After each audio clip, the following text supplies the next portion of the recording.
Chad from Flash Performance, it's time to put some bump in the trunk. Or footwells of the Talon, the speakers go in the footwells. I'll show you that.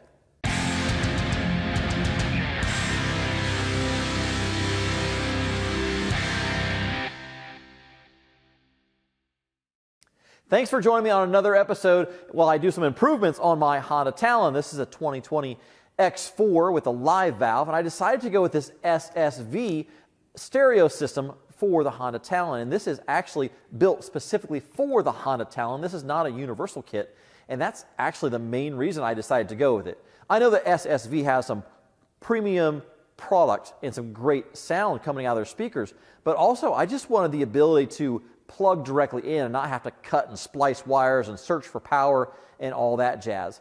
I decided not to go with one of those sound systems that mount up in the roof of the Honda Talon because later on I'm planning on chopping the cage down, and I don't know how that's going to affect how everything mounts. I also didn't want to go with a sound bar just in the back. I've had those in the past and it just didn't turn out very well for me, so I decided to go with this SSV version.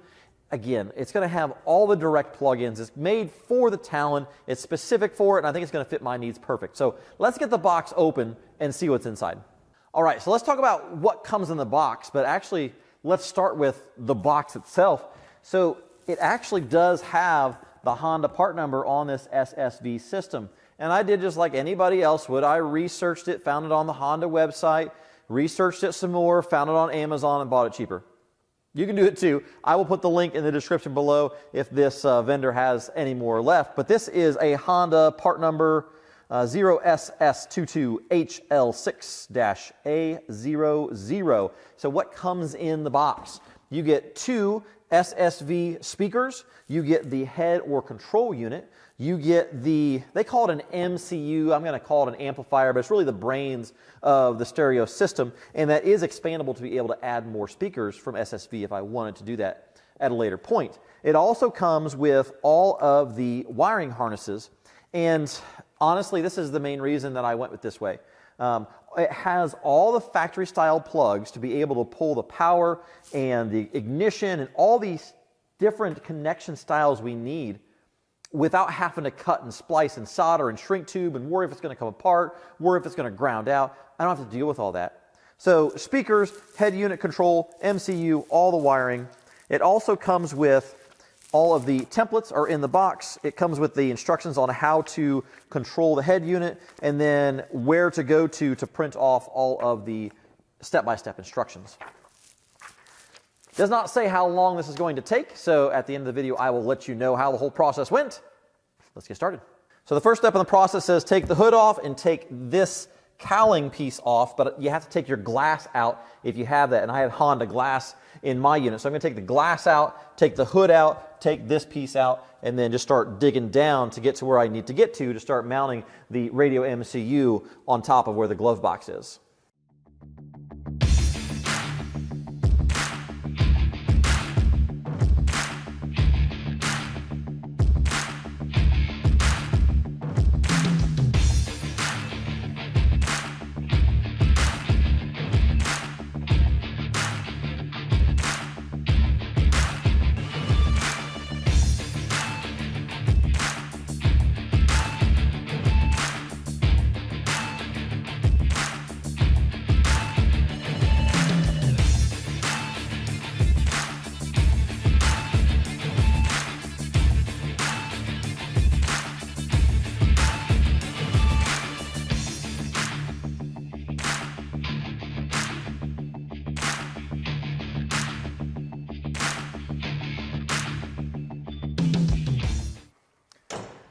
Now that I have that part taken off, the next step is to take the little pins out of the glove box so I can take the glove box door off. If you're like me and you hate those little stupid push pins, I actually got this from Lyle Tools. These are little push pin grabbers. You just grab onto them and yank them out.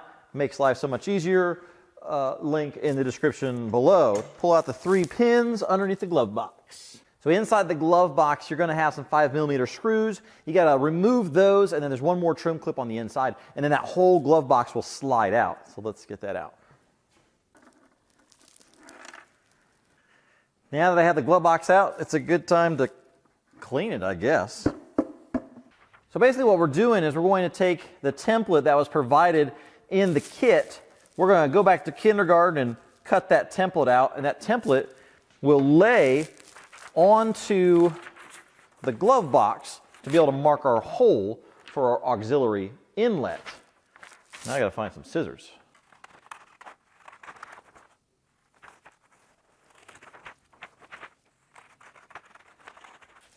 You don't really have to cut the whole thing out. Just cut off the edges that are going to be touching. And then I use an automatic center punch, and I will punch right where that hole is, or where it's marked anyway.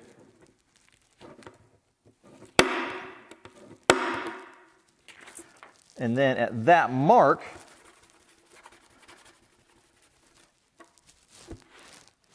I will drill a hole for my auxiliary input.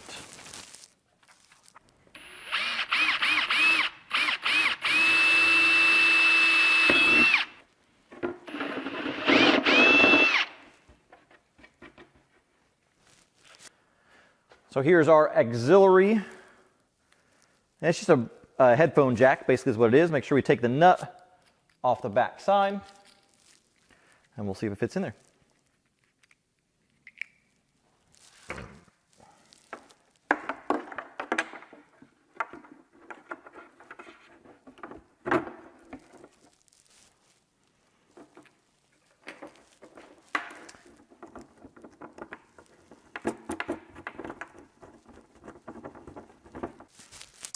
So that one is done. We can set that one off to the side. Next step is to take the grab handle and pull it as far out as possible. And there's two bolts here that we need to take out. There's a captured nut on the inside, so it's not going to be too big of a deal to do that.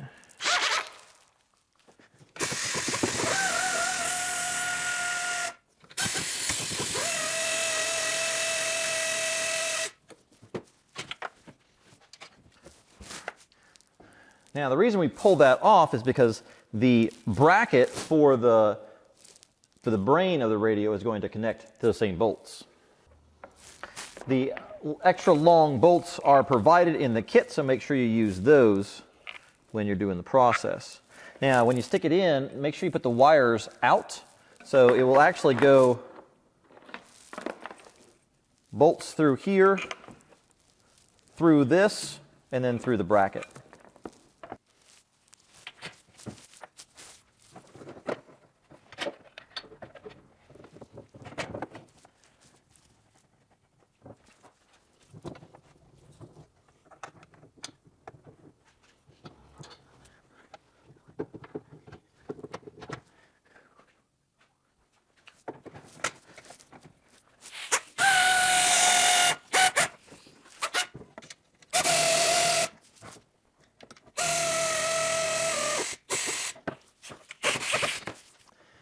That was pretty tough just because of how buried it is in there, and you almost need a couple extra hands, but you can do it just by taking your time and getting it in there. Make sure you torque those bolts down to factory specs. You'd hate for your grab bar to fall out on you.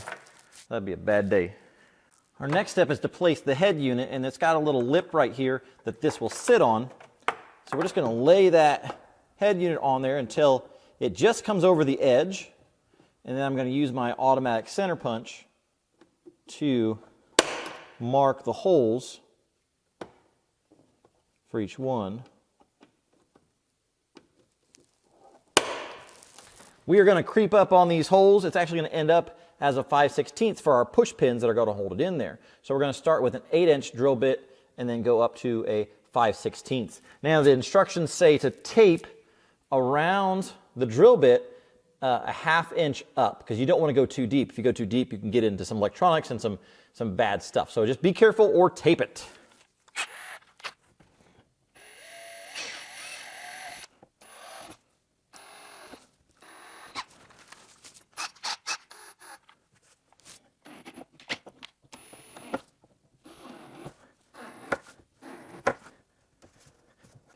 You want to make sure that there's not any excess on the outside, otherwise it'll push up on your head unit. But we're not ready to put the head unit on yet. We got to put a template down so we can drill the hole to be able to run the wires down. So we're going to grab our template that was provided, and we're going to line up these holes with the ones we just drilled. making sure that they are lined up. And then we're going to center punch the mark. And that is going to be the hole for our wire to go down through. Going to untie and straighten out our wire. Stick that right through there. Now, you're going to hit the bezel for the gauges, so you got to make sure you can get around that, so don't force it too hard. Then we're just going to pull up our control unit, making sure we get all our debris out from underneath there. That control unit will pull right down, and then we'll be able to pin it down with the provided push pins.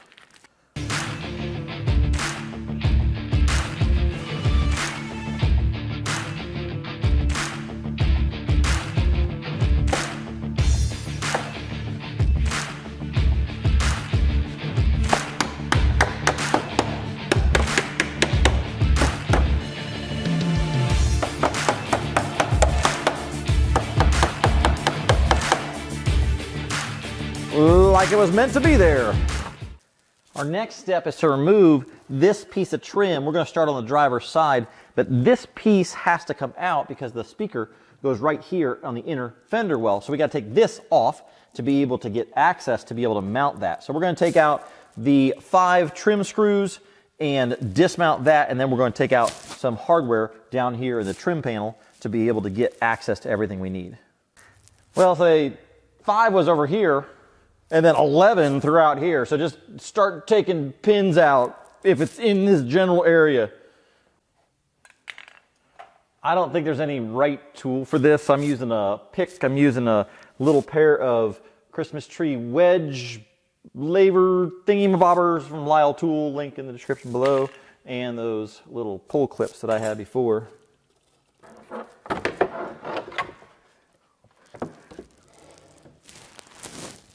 There's one on the inside too. There's one actually behind the door, which is fantastic to get out. I hate push pins. Success! Why is it all dirty? Huh. I don't know. There was one clip on the inside that we had to remove, and the directions were pretty good about that.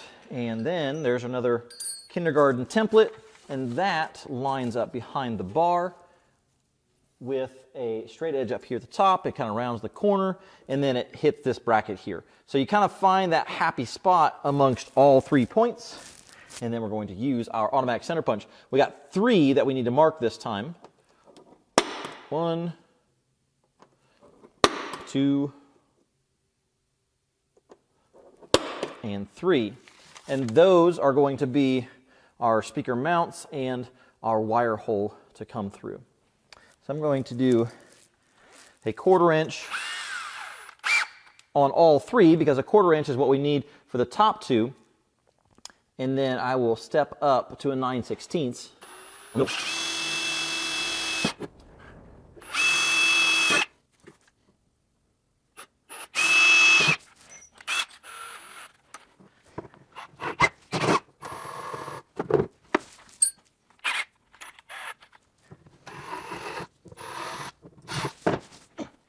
Any plastic that's left over, I usually just take a razor blade and we'll clean that up a little bit. That way I have a nice flat surface for all of the speakers to mount. And that kind of cleans up those holes as well. Now, to identify the speakers, basically what I did was I just set them side by side and put the words standing up, and that tells you exactly which side they go on because you'll have the mounting side. So also the driver's side has this weird step out in it, which is cool.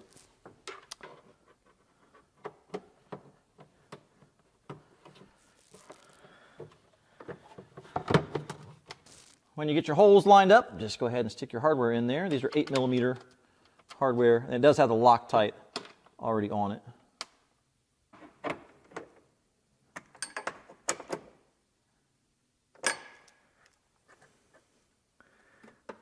Now we're not going to put this side on until we get the other speaker mounted.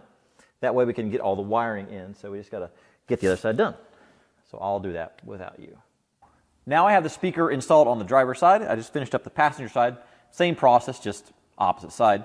And then we have the radio control module right here, and it says our next step is to connect the speakers. So you will notice that there's a wiring harness for the speakers, and they are labeled for passenger side and driver's side, and then it has a waterproof 4-pin connector to be able to connect to the MCU. So we'll go ahead and get that in place and routed and zip tied down.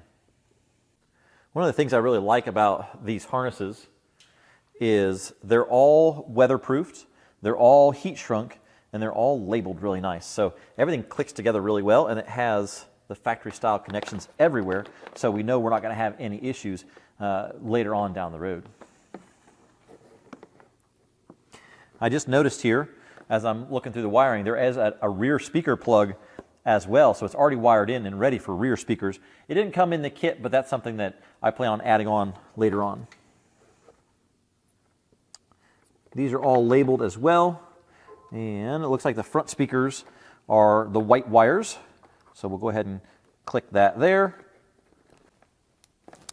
That is a very firm connection, so make sure you eat your Wheaties before trying to do this one. All right, passenger side. And the wires just route right up between the cage and the plastic, so it's not a whole lot of trying to figure out where everything runs. We'll go ahead and extend this one out to get it out of the way.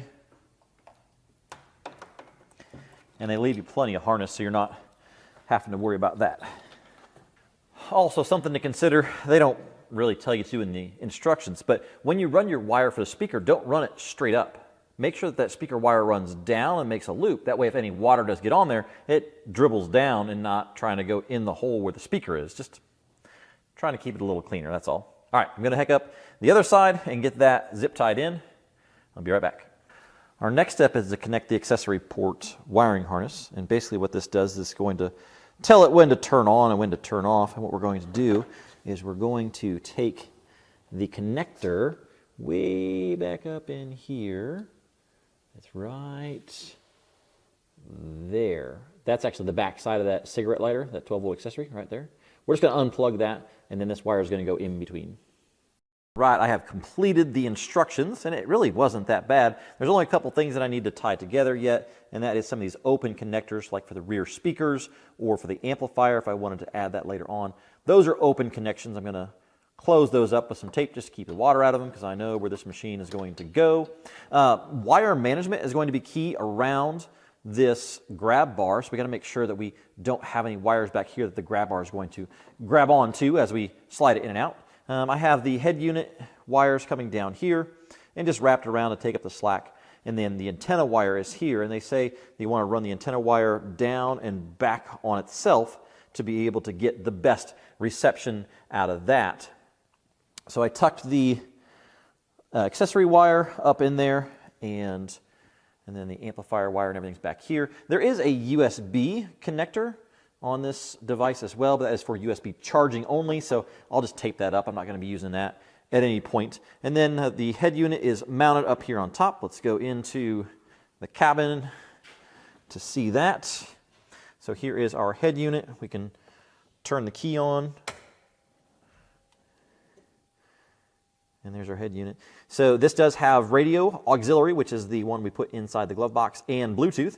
And I connected it to my Bluetooth phone, didn't even have to read the directions. It was pretty darn simple. So I like where that mounts. I didn't have to make any switch pods or anything like that, or have anything to attach to the steering wheel. It's a great place to have that up and out of the way, and I'll still be able to have my windshield going up the back here, and then if I want to add a wiper blade later on, I can do that as well without taking up any room. One of the beautiful parts about having the Honda approved setup is we know everything's going to fit. So now I just got to put it all back together.